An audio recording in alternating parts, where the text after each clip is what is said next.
Dominant species. How to set up and play. The first thing you'll do is assign each player an animal.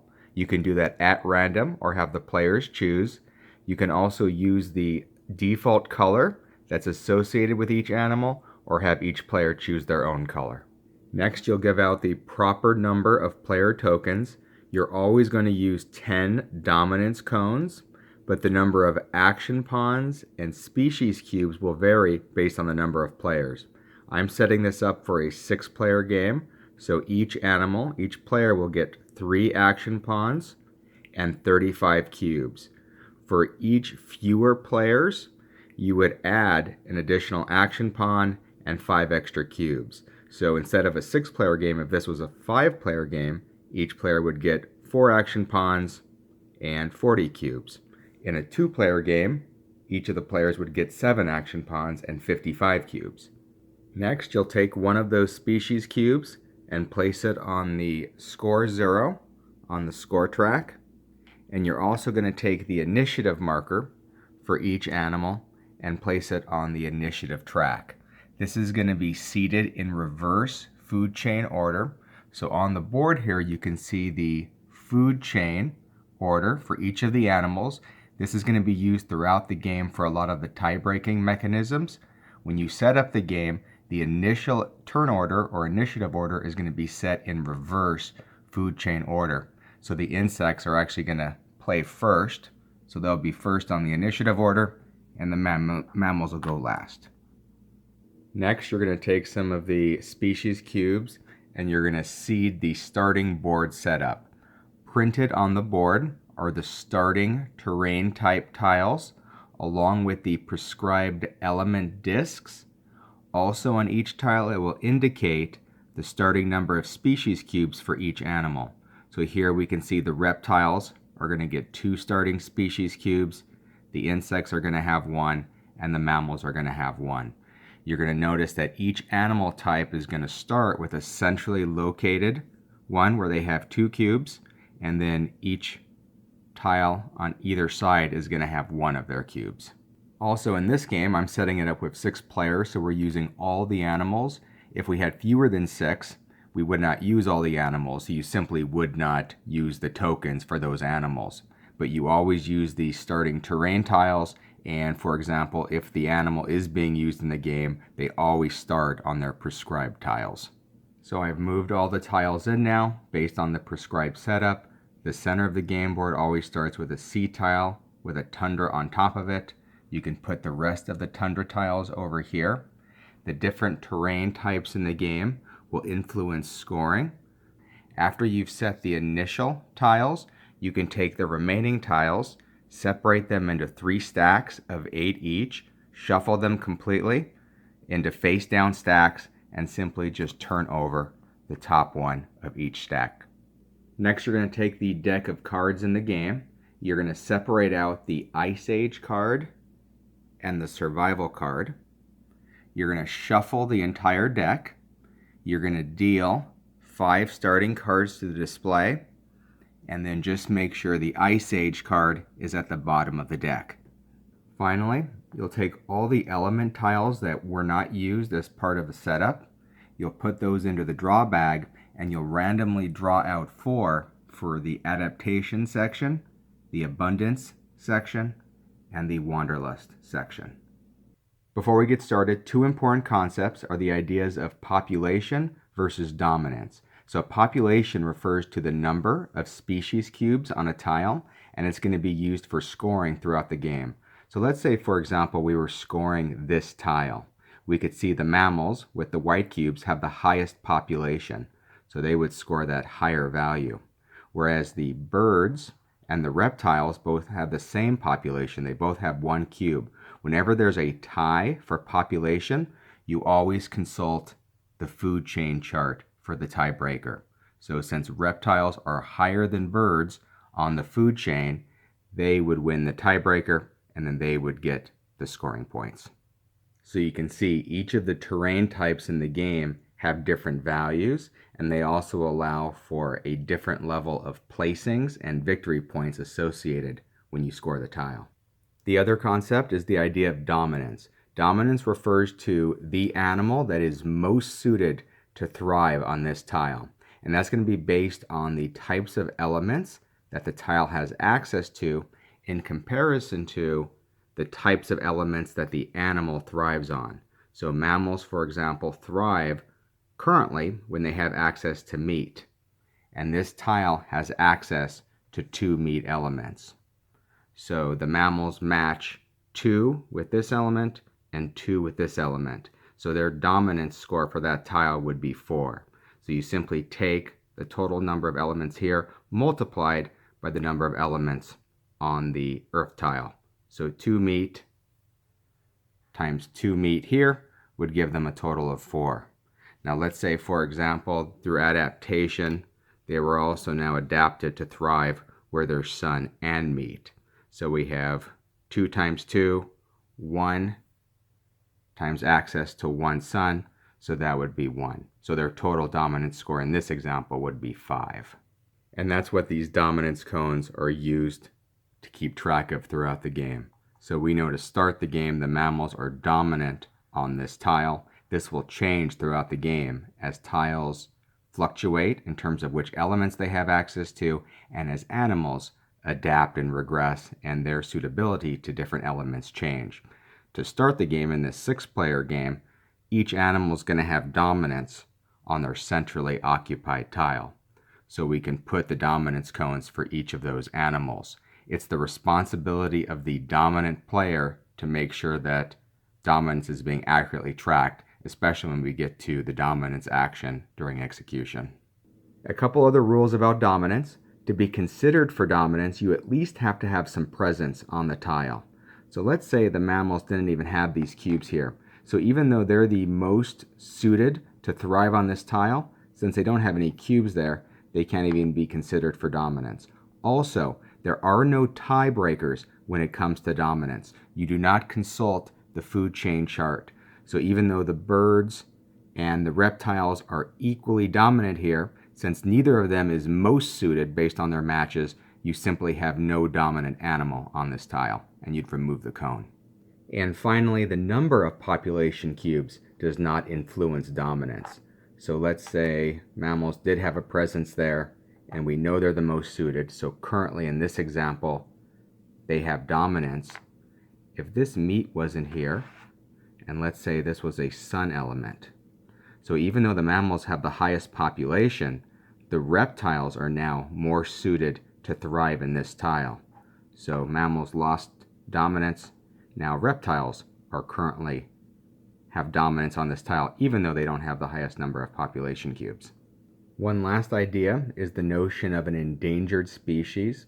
Whenever a species cube does not have access to what they need to thrive, they're considered endangered. And there's a phase during reset called extinction where all endangered cubes will get removed. So for example, let's say this seed wasn't there, and we know the birds need seeds to thrive currently. They have no other adaptation. So since they do not have access to an element they need, this species cube is considered endangered. It's just at risk. So unless the situation changes when we get to the extinction phase later, this is at risk of being removed. So there are 3 phases to every game round. There's the planning phase, where each of the players are going to be placing their action pawns. Then there's the execution phase, where we execute the action pawns top to bottom, left to right. And then when that's completed, we do the reset phase. So to start the planning phase, we go in initiative order. So we can see that the insects go first. So they simply take one of their action pawns and they can place it on any open eyeball spot. So let's say they place it there. We do one at a time. So now the next in initiative order are the arachnids. So they would take one of their action pawns and place it where they like. And so we're going to continue going in initiative order, placing one action pawn at a time. Once we got to the mammals, then we'd come back and start again. Insects would get to place a second action pawn, and this is going to continue until all animals, all players, have placed all of their available action pawns.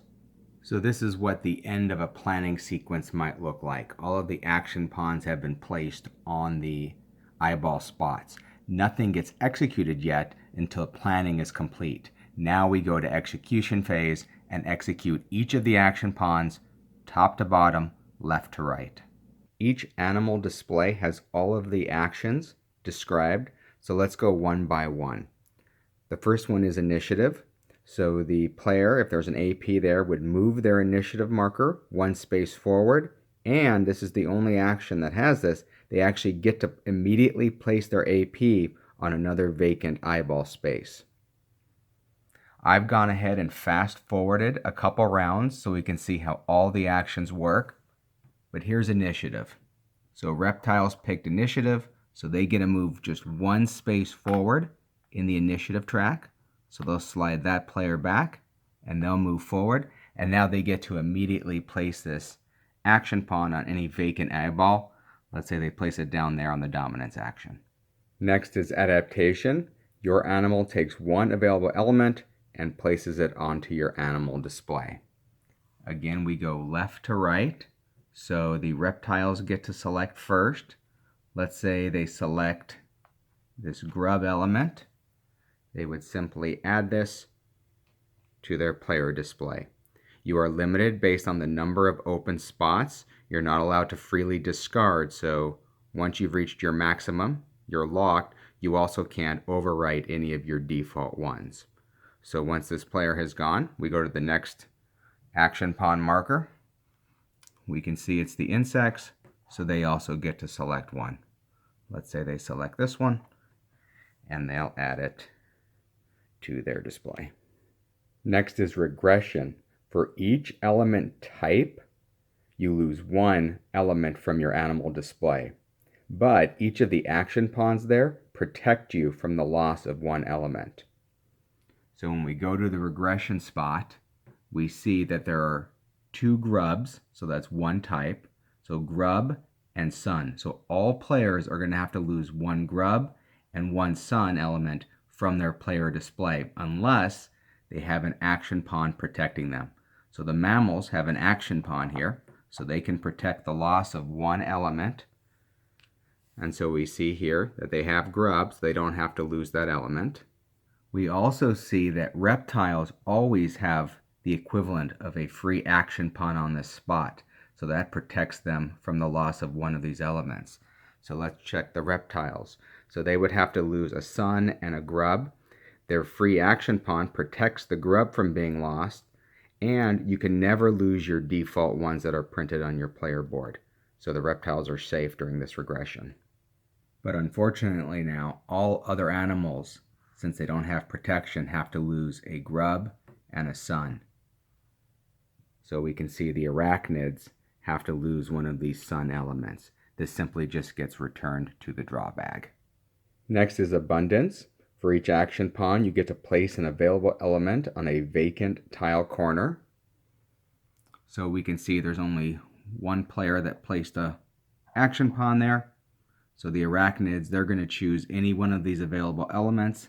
Let's say they choose the sun element, and they can place this on any available tile corner. So let's say they place it there. The next is wasteland.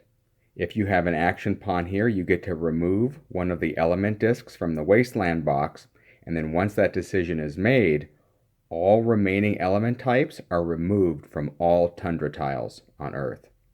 So here the insects put the action pawn, so they may remove one of these wasteland elements. They definitely want to remove grass because they don't want to risk grass getting removed. So that gets returned to the bag. Now we look at all tundra tiles, and any remaining elements here, those are going to get removed. So any grain adjacent to a tundra tile are going to get removed. So we check all tundra tiles on the game. There's a grain. We remove it and return it to the bag. So that's why it was important for the insects to protect the grass, to prevent both of these from getting removed from that tundra tile. Next is depletion. You remove a matching element from any tile. So here on depletion, we can see the mammals put an action pawn, so they get to select one of those element types, either the water or the meat, and remove it from any spot on the board. So let's say they select the water, and they remove it from here, and this will get returned to the bag. Next is glaciation.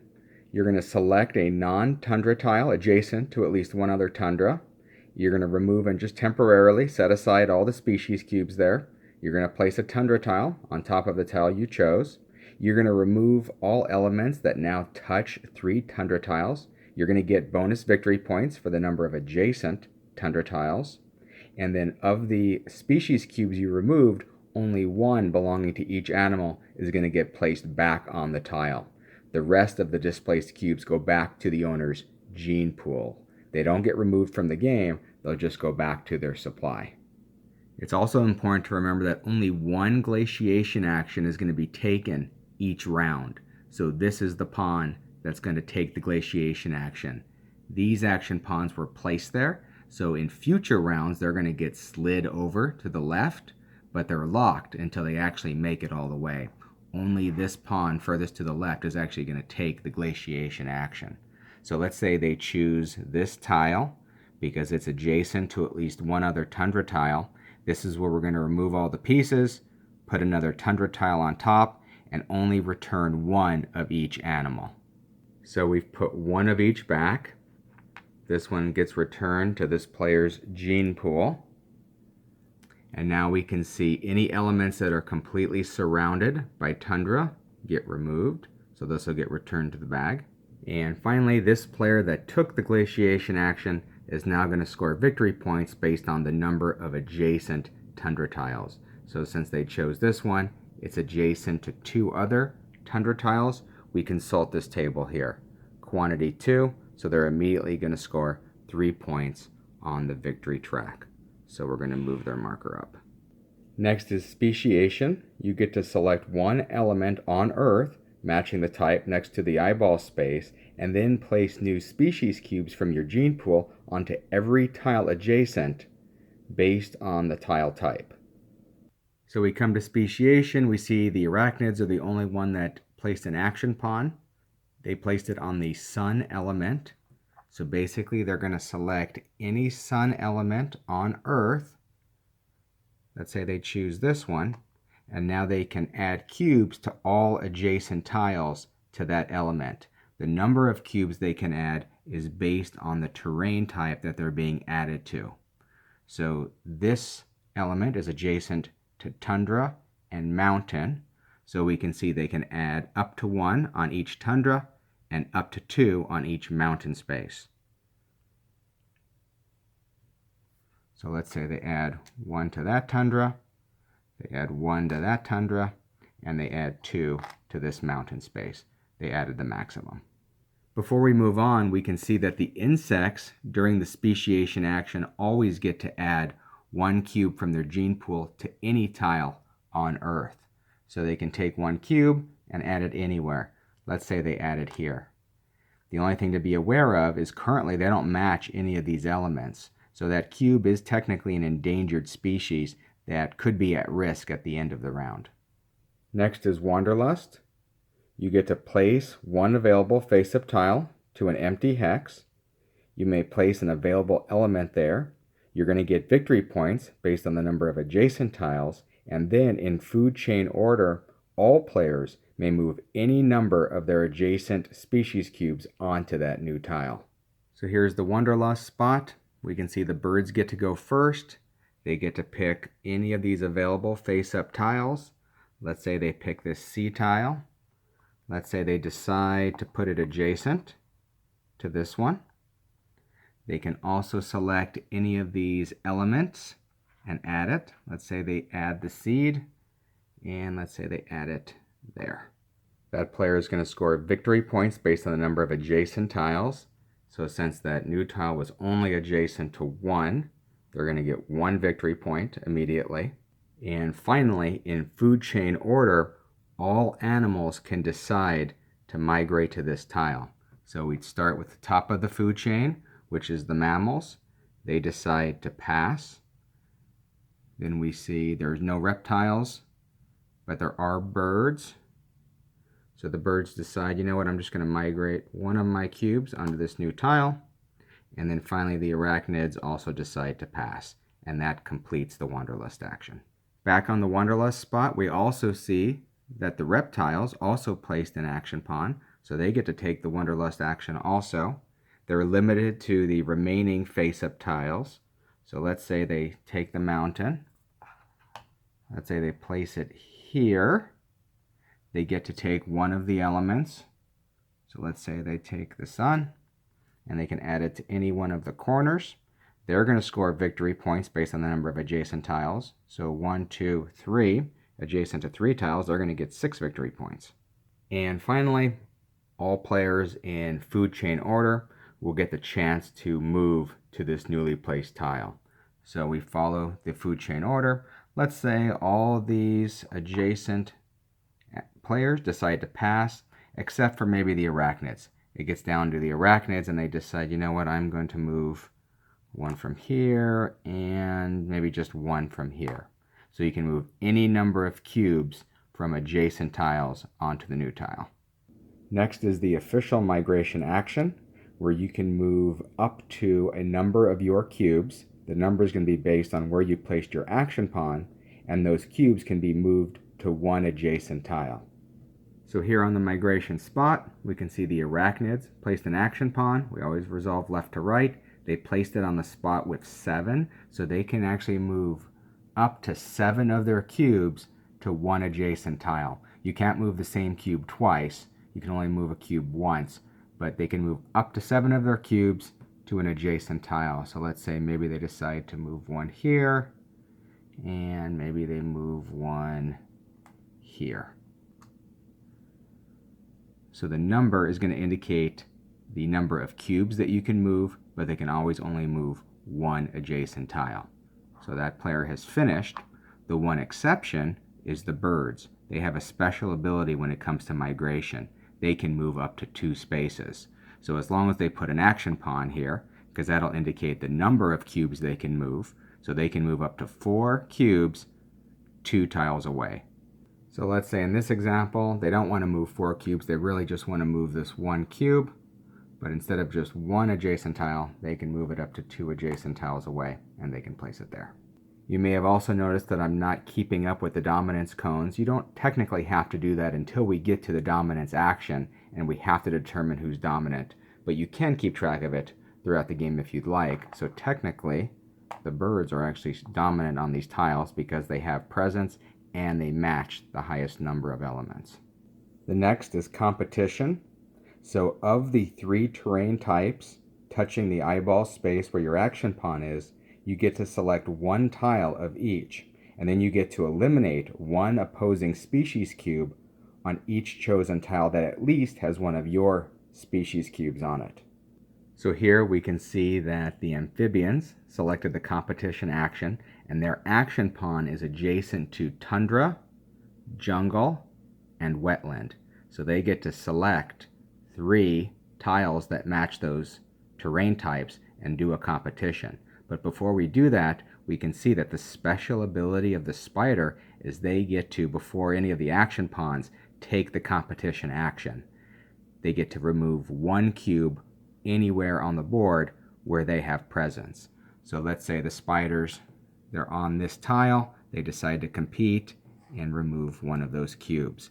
When these cubes get eliminated, they don't go back to your gene pool. That only happens during glaciation. All other times when cubes come off the board, they actually get removed from the game. So now that the spiders have done their 1 elimination, we go to each action pawn left to right. So the amphibians get to do an elimination on tundra, jungle, and wetland. So let's say for the jungle, they select this tile. Since they have presence there, they decide to compete with the spiders. So the arachnids have to lose a cube. They don't have presence anymore, so they can't have dominance. So that's the jungle one. Let's say for their tundra, they decide they don't have presence here, so they couldn't even do it here. But they do have presence there, the amphibians. Let's say they decide to remove a reptile there. And then finally the wetland. Let's say they decide, again, to move a arachnid. So they got to compete on any tile matching a tundra, a jungle, and a wetland, and those cubes got removed from the game. And since they're the only one with an action pawn there, we finished the competition action. Finally is domination.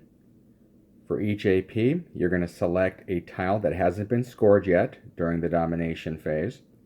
You're going to score that tile according to its population, based on the number of places and the tile type. Food chain is going to break ties. And then finally, the dominant animal on that tile is actually going to execute one of the face-up dominance cards. So here the mammal is going to take the first domination action. They can select any tile that hasn't been scored yet. So use these tokens, these AP markers, to keep track of which tiles have been chosen. Let's say they choose this one. So the first thing we're going to do is score for population.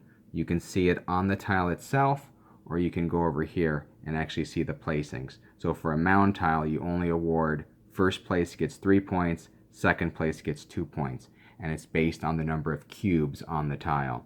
So we can see mammals have the highest number of cubes, so they're going to get 3 points, but there's 3 different animals tied for 1 cube, so this is where you're going to go to food chain order. And we know that reptiles are the next highest on the food chain order, so they're going to score the victory points for the second place. If it was a different tile that had a higher number of placings, you would score victory points for each of the placings. So the dominant player on the tile gets to select any one of the face-up domination cards and immediately resolve its effects. So in this specific example, the mammals get to place up to 1 new species. Whenever it says species, it's referring to cubes. Place up to 1 new species from your gene pool onto every tile already containing one of your species. So wherever they have a cube, they can add another one. It's important to realize that the dominance cards get resolved immediately. So that could change the state of the board in a number of ways before we go to resolving the next AP token. So you would continue the domination action, just going to the next action pawn. Just keep in mind they cannot select a tile that's already been scored, so they'd have to select maybe a different tile for scoring. Also keep in mind that the scoring for population and the determination of dominance are 2 independent things. You can select any tile that hasn't been scored. It may be a tile that you could score well with population and maybe not have dominance, or vice versa. The dominance action pawn just allows you to select the tile. Normally you're trying to pick a tile where you're going to score well on the population scoring and possibly have the ability to have the domination, so you could play that card. Also keep in mind that the player that is dominant is obligated to select one of these cards and fully execute it immediately. And you also can only pick one of the available cards. So once one gets picked, this is not going to get refilled until the reset phase. So once you've completed all of the domination action pawns, you can remove the ones that were used to mark which tiles have been scored and return those to the player, and that will complete the execution phase. You're now ready to move on to reset. During the reset phase, we're going to do 3 things: extinction, survival, and reseed. First is extinction. All endangered species cubes will get removed from the board. So any cubes that aren't supported by an element they need get removed. So you have to evaluate every single tile to make sure you spot everything. I've noticed that this one is not supported. The insects don't have any of these element tiles, and they only had 1 cube that's going to get removed from the game, but if they had 5 cubes here, all 5 would get removed. Every cube that can't be supported gets removed. I also noticed that the amphibians are not supported on this tile. So look at every tile, all endangered species cubes get removed. The special ability of the mammals is that during extinction, they can save 1 mammal, meaning they can save 1 cube from extinction. The next step during reset is survival. You're going to award the survival card to the player with the most species cubes on tundra tiles. So simply count the total number of cubes. So we can see the arachnids have 3 cubes, and it's more than any other player, so they are the best survivor this round. There are no ties. So if 2 different animals were tied in the number of cubes, nobody is awarded the survivor card. Whoever is the survivor gets the victory points based on the number of tundra tiles they occupy. So since the arachnids occupy 2 tundra tiles, we'd consult the chart, and for 2 tundra tiles, they get immediately 3 victory points. And the final part of the reset phase is to reseed the board. So the first thing we'll do is, if the top tile isn't turned over, we'll turn over the top tile in each wanderlust stack. So the top 3 are shown. If there are any cards not taken in the display, We'll refill back up to 5 on the display. Next, we'll slide any AP pawns on the glaciation spot, one space to the left because we only ever resolve one glaciation action per round. And the final part of reseeding is to refresh the element tokens. So for any of the boxes that don't have arrows, these are going to get returned to the bag. So that's going to be in the wanderlust box, the depletion box, and the regression box. Those are going to get returned to the bag now. Next, for the boxes with arrows, those tokens are going to slide down. So anything in this box is not going to slide down here. Any remaining tokens are going to slide down there, and these are going to slide here. Finally, you're going to draw 4 new tokens from the bag for adaptation, abundance, and wanderlust. So once you've finished the complete reseeding of everything, you are now ready to begin the next planning phase with the placement of action pawns, again in initiative order. The timer for the game is going to be based on the depletion of these dominance cards. You'll remember at the bottom of this dominance deck was the Ice Age card. So once these cards have been depleted, they've been placed on the board, and the Ice Age card finally gets placed on the board, we know that the game is near completion. The game will not end until actually someone plays this Ice Age card with a domination action. So this Ice Age card could come on the board, it could stay here a while, but when it's actually played with an AP token, that's what's going to trigger the final round of the game. You're going to resolve the card, and you're also going to still finish out any remaining action pawns on the domination spot. So you're going to complete the entire round, finish these pawns, then still go through the extinction step, the survival step. Obviously you don't need to reseed, but finish the entire round, and then one final step is you're going to score every tile on the game, and it's just going to be based on the population. So at that point you can remove the domination cones because they're not going to matter. You're going to go every tile and score it based on the number of population cubes and tile type. Once you complete the final scoring of all the tiles, most victory points will win the game. If there's a tie, it's who's ever higher on the food chain chart. And that should be everything you need to set up and play Dominant Species.